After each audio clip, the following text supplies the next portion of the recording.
8 лица се повредени откако двајца мажи со качулки отвориле оган во близина на џамија во францускиот град Авињон. Четворица биле ранети во моментот кога излегувале од верскиот објект, додека од шрапнели повредено и 4 члено семејство кој се наоѓало во својот дом, а меѓу нив и 7-годишно девојче.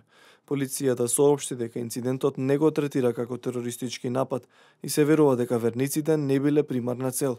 Дел од очевидците велат дека двајцата напаѓачи, вооружени со пиштол и пушка сачмарка, излегле од црн автомобил и се упатиле кон поголема група на млади луѓе кои во бегство се упатиле кон џамијата.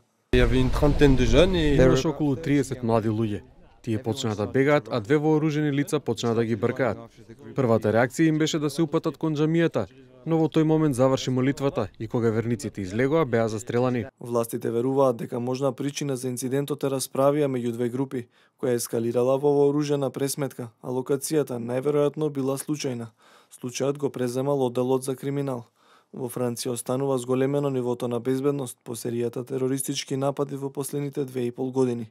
Пред само неколку дена едно лице беше уапсено откако се обидело со возило намерно да влета во толпа народ пред џамија во предградие на Париз.